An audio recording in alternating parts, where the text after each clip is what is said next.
Good afternoon. Welcome to Trading the Close on this Thursday. I'm Toni Valliere with Verified Investing. And here's what's making headlines today. Jobless claims report shows 222,000 new unemployment claims, a decrease of 10,000 from the previous week.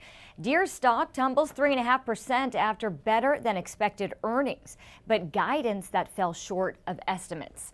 Cannabis stocks rise as the U.S. moves to reclassify cannabis to a less restrictive category. Walmart stock surges as much as 7% in early trading after posting a higher than expected revenue. Mortgage rates dropped slightly for the second straight week. The average rate on a 30-year fixed loan dipped down to 7.02%. Applied Materials and Take-Two Interactive will be reporting earnings after the bell today. We will check in with those. And the Dow topped 40,000 for the first time ever. So let's see where things stand just minutes before the closing bell. We are seeing a lot more red today, but the Dow in the green, up 11 points, 0.03% right now. The Nasdaq down 32 points, 0.19%. The S&P 500 down 2 points, 0.04%. We've got oil down slightly, gold down, and then Bitcoin down over $1,000 right now. So let's bring in Chief Market Strategist Gareth Soloway with a recap of trading today. Yeah. The rally continued, at least with the Dow. Yeah, the Dow hit that key level, which is amazing.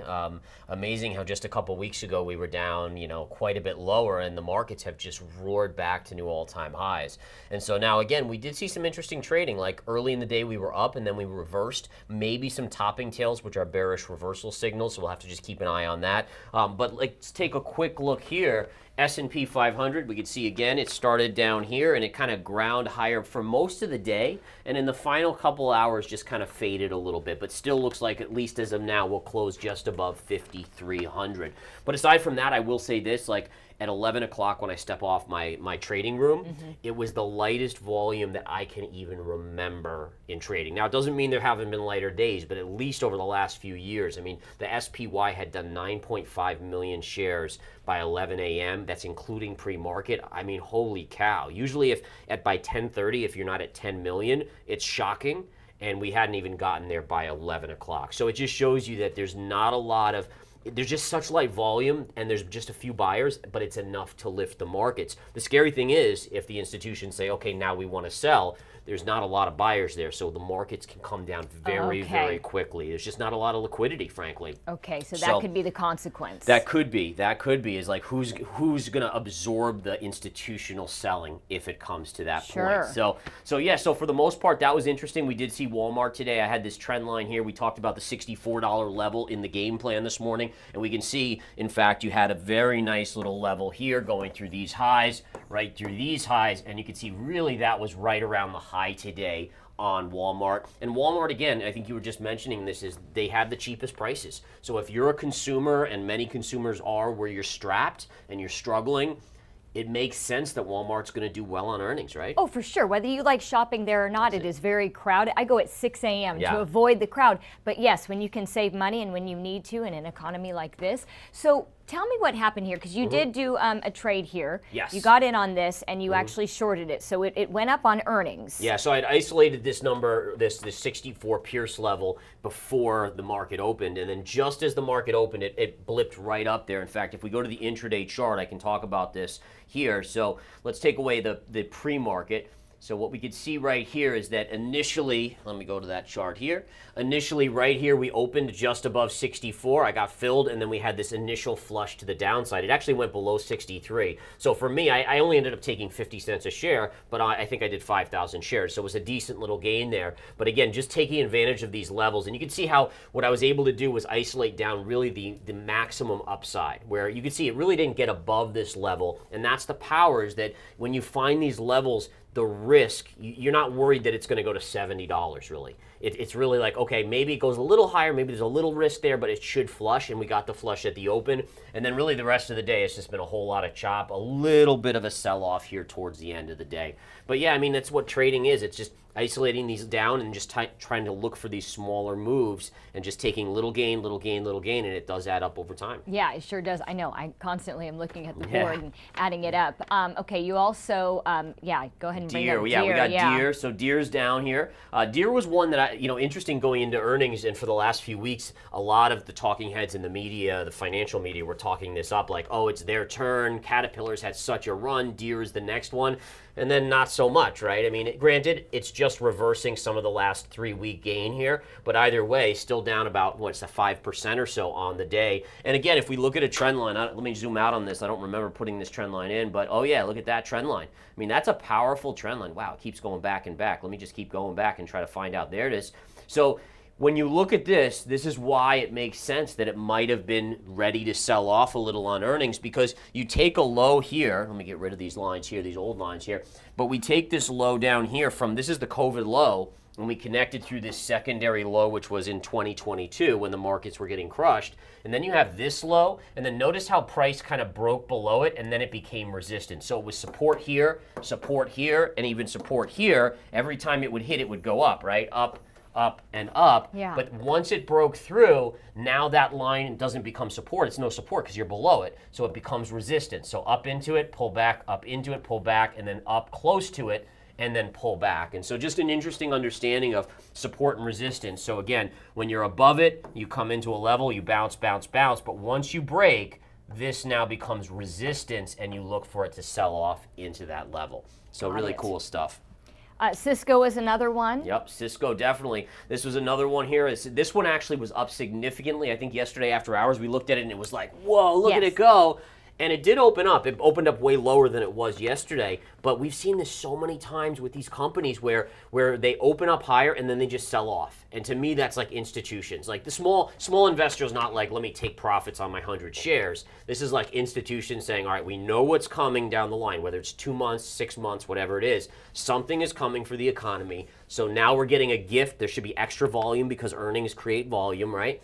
And then boom, to the downside. I had a level here, it didn't quite get there today, so there was no day trade for me today.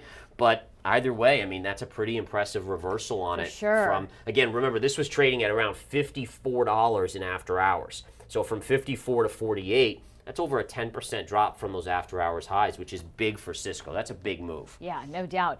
Dell was another big mover today. Yeah, Dell's an interesting one here. So I'm bearish on Dell here. I know the financial media upgrading it, Morgan Stanley yesterday, but I just look at the charts. I don't care what anyone says. I just say, okay, what is the chart telling me? And we talked about this even yesterday, how it was into these levels here. And I think we even showed this. But you can see it wasn't down a lot today, but it did get pushed back down. And I just look here. So this will be another key level right here. You can see connecting this low and this low and this low. So my guess is it comes here and then it might bounce right here, and then eventually I would expect a break even lower. And there's this glaring huge gap right here, which gaps are meant to be filled. So eventually, maybe it's a year from now, but at some point we're probably headed back to the mid to low 90s on this chart. Okay. Talk about the move you made with SMCI today. Yeah, so SMCI was a tricky one. Yesterday, to be honest, listen, I talk about a lot of the good trades that I've had. Yesterday was not one of my better trades here. Basically I held this overnight, but it was one of those yesterday, and if I flip over to just regular trading, this was one where yesterday, and I think I even mentioned this, is you can see how it went up, and it never, it literally did not have any sort of dips. It had sideways, right? It went sideways a little bit, but as a trader, if you're short, sideways does nothing for you. It just doesn't. And so, so I was short somewhere in this vicinity, and it just continued to go up, and it didn't behave, partially because of the market yesterday. Markets did the same thing. They just didn't pull back at all. And a day trader, you're looking at like, this is the ideal scenario for a day trade. You don't care if it goes up or down. You just need the ups and then the downs, and then the ups and the downs, because, if you short here, you cover here, or if you go long here and you sell here. Yesterday, you can see very clearly this did not do it. So I was in a position and I said, listen, to me, this was kind of like a meme. This was a former runner. So I think a lot of the money from GameStop and these others went into this. And then today, finally, it came back in a little bit, and I was able to get out a majority of the position. I'm holding a little bit because I do think there's further downside. But it just goes to show you that nothing's simple. There's no perfect answer. There's no perfect trader. There's situations where I get myself into, and I have to decide, do I want to take the loss? Do I want to hold it? What do I want to do? Yeah. It just shows you, yeah. So but I think that helps people watching, too, to know that there's, pros and cons. You have bad days, too. Tell me what the next level is that you believe this, if it's going to continue to pull back. So what we'll do is we can go to this daily chart, right? And I think one of the keys that helped me kind of hang on to this is that if we go here and we do a Fibonacci retrace, right? So you basically what I'm doing here, sorry about that, there it is. So here's your all-time high on SMCI, and here was your recent low. And so what I did here is I just grabbed the high with the Fibonacci tool to the low, and what made me feel confident is that it filled this gap here, and it also was the 50% retrace. So the 50% retrace was right there. So early today it popped briefly and then it came in. But again, a 50% retrace is pretty powerful on these type of things. The 618 is also really good. And look at that little high pivot right there that would be at the 618. So overall, if it's going to pull back, there's the gap fill right down here. And that would be kind of your target, which is quite a bit lower. I mean, that's in the low 800s. So maybe we'll see. We'll see if I'm patient enough to. Yeah. You know, it's hard as a swing trader. I'm conditioned to just be like, oh, I got a bunch of money, grab it, instead of just being like, well, let me see what it happens tomorrow or the next day. And it's just I can use that capital and redeploy it so quickly. It's hard to just be patient. But nonetheless, that's a possibility there. We should look at Amat real quick. Ooh, Amat, nice little dump on earnings here. So I isolated down on the daily chart. So listen, in all fairness, it's actually not down that much. But I had this isolation down. I'd done this chart of the key levels that I was watching on Amat here. And what we can see is that if I actually had put out a short order right up here, if it had popped into it, because this line to me was just such a powerful line up through the year here. So I was ready to pull the trigger if it popped initially on earnings into that level. It doesn't look like it's doing that. And then to be honest, the big level of support is right down here. You can see that comes from this high straight across, and then it coordinates with this upsloping line right here, and they come right into this zone. So, you know, maybe over the next month or two it'll come down there, and then that would be a very good technical swing trading level around 168. A lot lower, but again, that's what we look for as traders and swing traders. Like, I don't want to buy something that's like just a little bit lower, right? I'm like, well, you know, what do I get out of it? Maybe it bounces up a tiny bit. There's so much downside potential, but you get something so extended to the downside, and then it's like, okay, it's into major support. It's had a huge sell-off. The chances are it'll get a bounce. You know, and that's the probabilities. It's all about finding those factors and probabilities that go in your favor. So something to keep in mind. All right, we usually look at gold. We've looked at silver. I was going to have you bring up copper. Yes, did you do any trades with copper? Or are you just keeping an eye on this? So I have some swing trades on things that are relative to copper here. So Southern Copper, for instance. And there's a COPX, which is an ETF that is a copper miner ETF, so short that. But basically the idea here is that you are now, not only are you ridiculously extended on copper here, and I don't know why it's showing percentages, but that's fine, but the idea is that you're into double top here. And so you're extended into major resistance, and the idea being is that we should get a pullback like this on the chart. And so there are opportunities, even if you don't have a futures account to short copper itself, you can still do, you know, these ETFs or something like that. So I do think that this is a big one too, because copper is one that is based on industrial like strength. So when the economy's good, when China's great, like it does really, really well, if I'm right that the US economy is starting to slow, then copper should actually pull back. Okay. And so that's kind of the concept behind the fundamental side as well. So interesting there. I mean, silver is attacking 30. You know, I looked at that in the game plan this morning, so we don't have to look at it again here. But that, again, stalled out just shy of 30. And then, of course, we got to look, I'm sure, at Bitcoin, right? Bitcoin, and if you want to touch on the Qs, too, before we end, because you see, is it a topping tail? Yes. So here was a key trend line. So let me flip over. Here's your NASDAQ 100, the QQQ, which is, again, the NASDAQ 100, right? And so, number one, we had this trend line right here, which... Again, when we look at the weekly, it really pierced it, but if you look at the weekly, and let me get that line off there, but we see this level here connected to these highs, and we pierced it today, but we actually pulled back below it, so that's key. And this is the weekly chart, so we need to watch it for tomorrow as well to see what it does.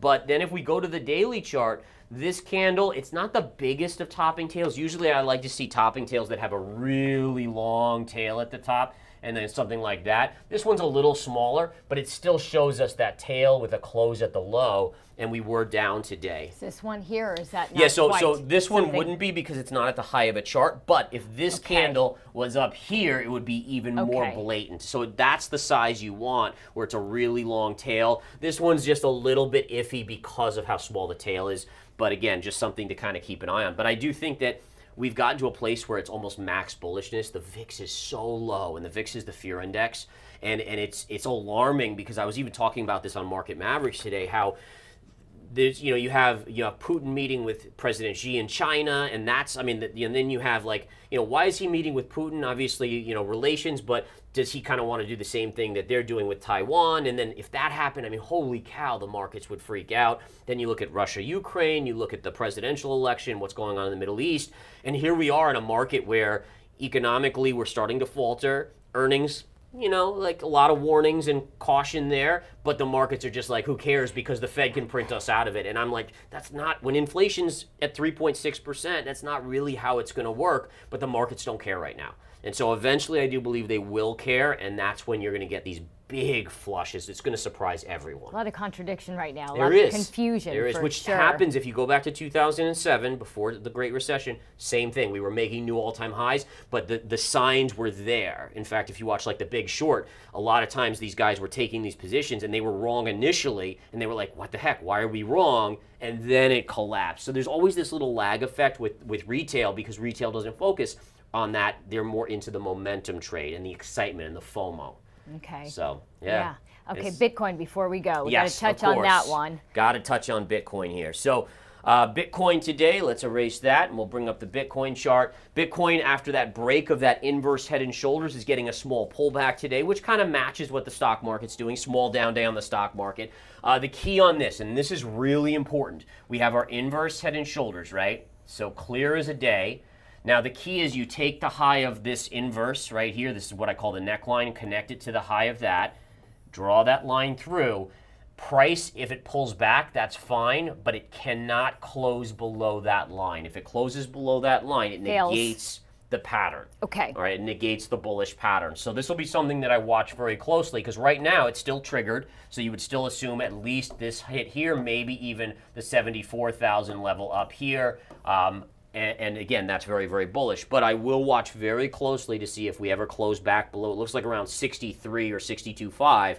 Any sort of daily close below that could be a warning sign that this bullish pattern is going to fail. Okay. Yeah. All right, Gareth, thank you so much. You're welcome. I appreciate it. And remember, you can catch Gareth navigate the charts in real time every weekday morning before the opening bell. That's starting at 9 a.m. on his show. It's called The Game Plan. It airs right here on the Verified YouTube channel. You got to watch it. You can win as well. Some really incredible prizes, too. So that does it for us for Trading the Close today. So make it a great rest of the week.